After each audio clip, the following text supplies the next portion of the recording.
harus jujur dan amanah. Kedua, harus sayang kepada orang tua, karena doa orang tua ini membuat jalan kita jadi mulus.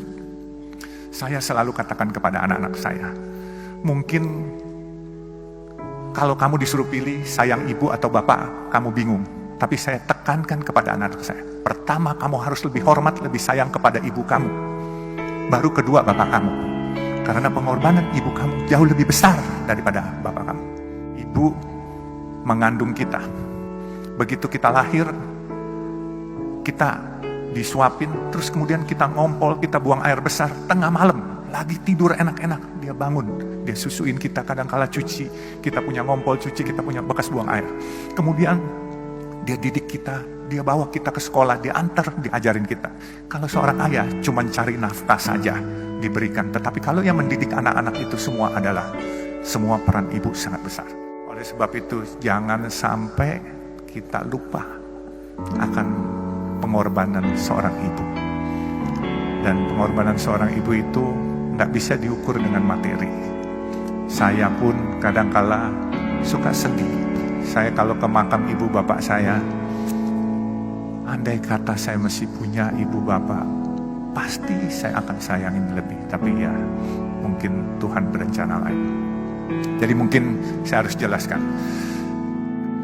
Kok orang-orang bisa sukses? Bagaimana cara sukses? Satu hari saya ke toko buku. Saya lihat buku bagaimana jadi orang sukses. Saya nggak punya uang. Waktu itu toko bukunya di Pasar Baru, toko buku Tropen. Saya hanya duduk ke sana, saya numpang baca, terus saya pulang. Saya bacain buku bagaimana cari orang sukses. Sebenarnya nggak perlu baca buku lagi, karena tadi yang Ibu Prita katakan itulah di buku itu sebenarnya intisarinya. Karena jadi orang sukses itu harus rajin bekerja. Dan juga jangan lupa berdoa. Dan juga jangan lupa jujur. Dan jangan lupa juga sayang kepada orang tua. Dan minta ridho barokah dari orang tua. Itu intisarinya. Dan saya selalu bermimpi memang menjadi orang sukses. Mimpi itu saya sendiri pesimis waktu itu untuk jadi, untuk sukses. Tetapi seperti saya katakan, bahwa ini semua gerak Tuhan, bukan gerak saya. Saya jadi mualaf umur 24 tahun. Saya diangkat anak oleh almarhum Buya Hamka. Dan seiring saya jadi mualaf, saya cuma niat minta kepada Allah. Karena waktu saya jadi mualaf itu Buya Hamka bilang, nak, dosa-dosamu mulai hari ini 0. Jadi kamu mulai lagi dengan yang baik ya. Jadi saya mulai dengan yang baik.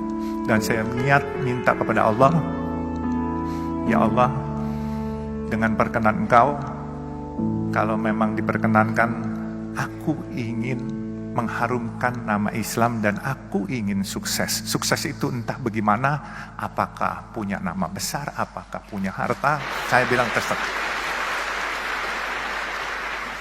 Rupanya doa saya dijabah Allah.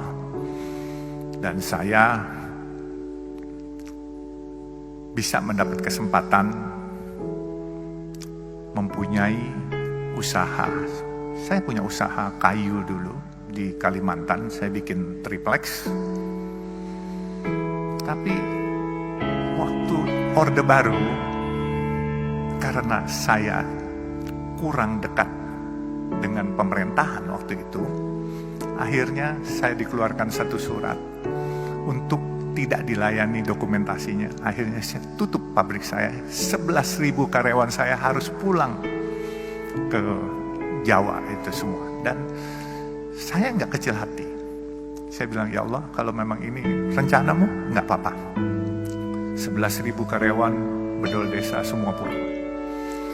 Saya diam. Terus saya coba lagi untuk berusaha lagi.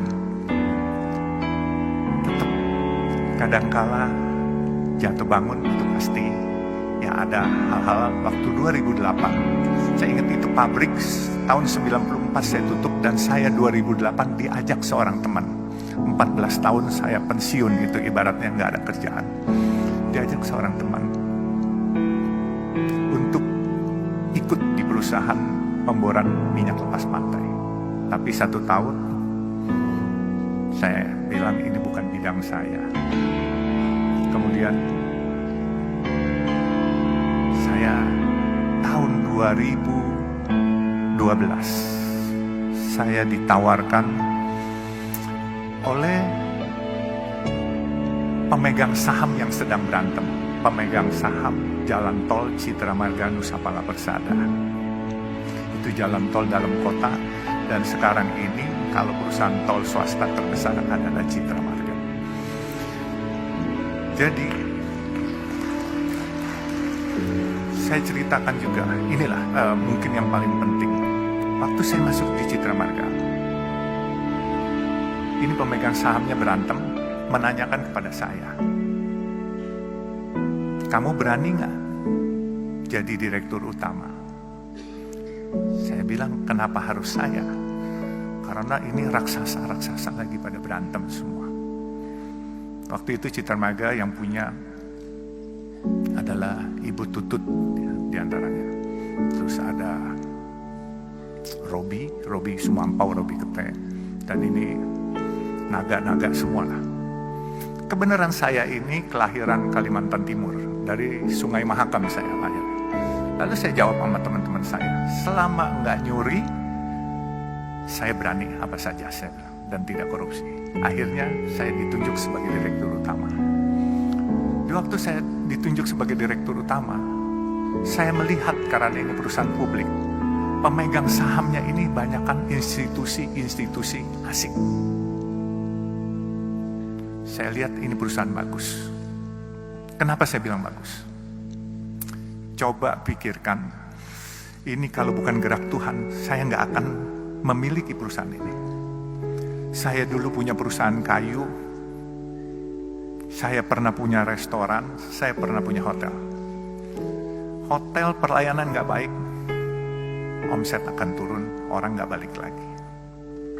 Restoran makanannya asin atau pedas, kepedesan, orang besok nggak balik lagi. Makanya saya bilang, saya bisa dapat jalan tol ini. Coba pikirkan jalan tol. Kalian pernah lewat jalan tol, bayar, macet, marah-marah hari ini, brengsek nih jalan, macet, bayar pula.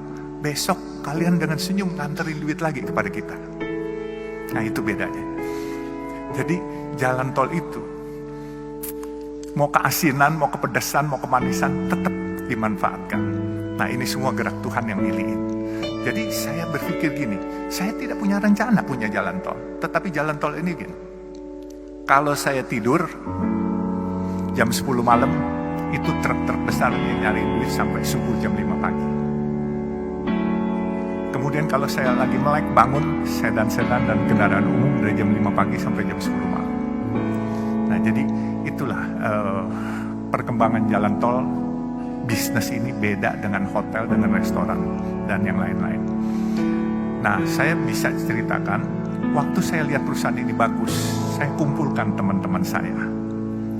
Teman-teman saya dari berbagai macam suku.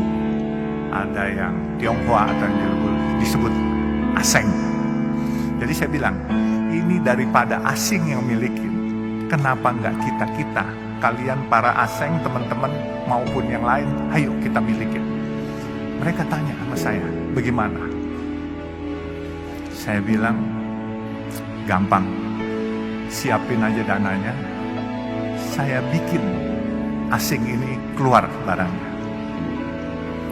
Jadi waktu itu saya direktur utama, apa yang saya sebut itu pasti bereaksi market. Tapi waktu itu memang saya menyebut ingin membeli sesuatu barang, itu asingnya ketakutan. Kebenaran saya nggak sekolah tinggi Pak, jadi saya main seruduk aja. Kalau ikutin aturan saya nggak berani ngomong begitu, karena di aturan nggak boleh. Jadi saya bilang hari itu, saya ingin beli Bank Senturi yang sedang bermasalah waktu itu. Itu semua asing tidak setuju. Dia lepas barang itu semua. Akhirnya teman-teman saya beli semua. Akhirnya sekarang pemiliknya adalah orang Indonesia asli semua, Pak. Jadi Citra Marga ini udah nggak ada asing. Kalaupun ada asing 1-2 orang gitu. Jadi kita boleh berbangga lah, ini kita tarik kembali Citra Marga. Dan saya pikir ini sesuatu perusahaan yang besar. Dan kenapa saya bilang besar?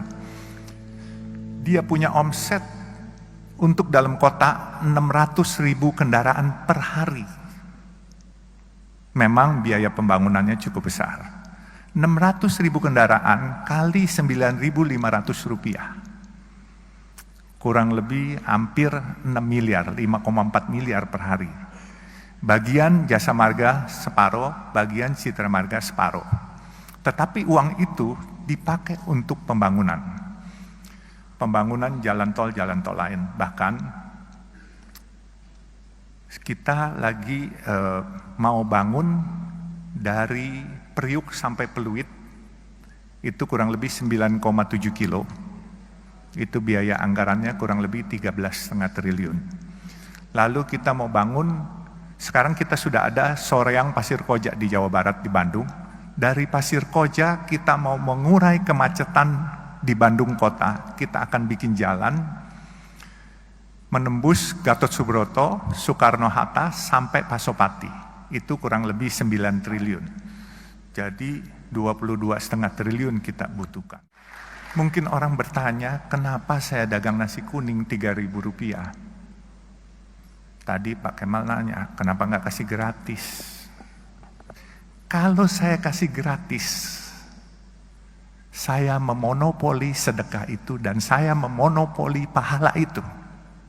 Tapi kalau saya jual 3.000, saudara-saudara kita yang biasa makan 10.000, dia bisa makan 3.000, dia bisa sedekah buat orang lain yang di bawah dia 3.000 juga, dia mesti save 4.000.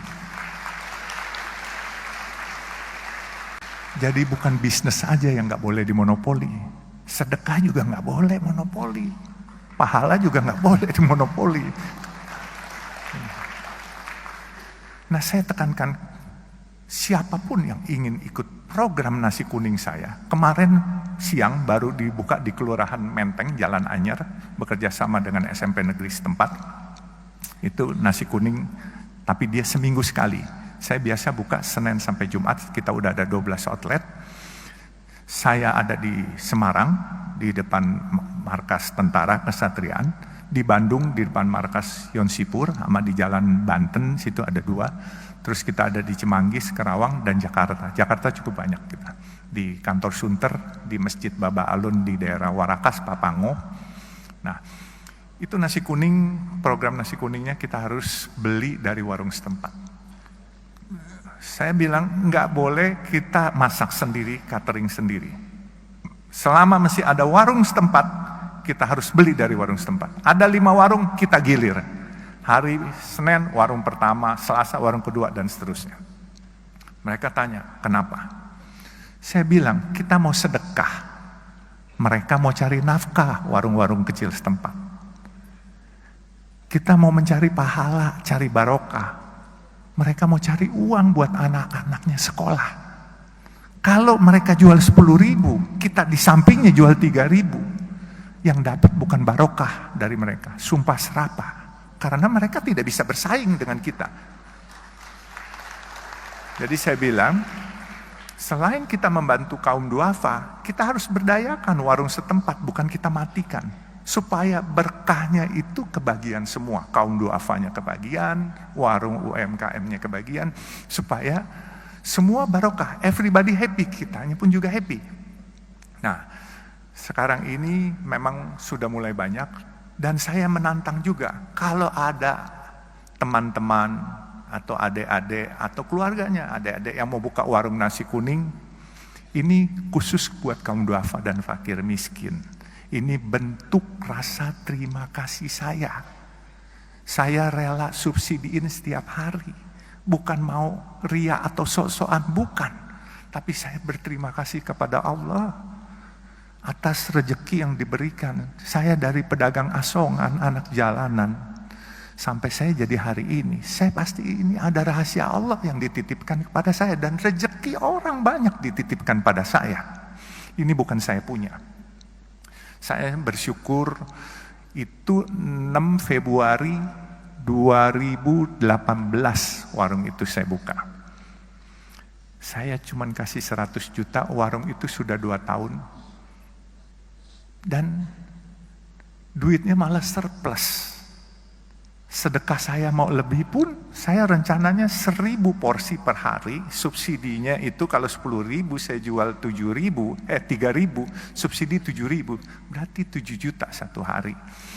Untuk 250 hari kerja, saya siapkan 1.750.000.000 untuk mensubsidi. Tetapi uang itu tidak pernah terpakai. Inilah yang dikatakan waktu itu oleh guru saya dan ayah angkat saya juga, yaitu almarhum Buya Hamka. Fastabikul khairat, kalau kamu mau berbuat kebaikan di jalan Allah, pasti Allah cariin duitnya. Padahal saya mau keluar duit sendiri, tapi dicariin duitnya.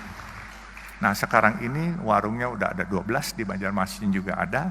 Dan warung itu memang kita khususkan buat kaum duafa dan fakir miskin. Dan kita beli dari warung setempat. Dan tidak boleh dibungkus, bawa pulang. Harus makan di tempat. Karena apa? Kita sadar.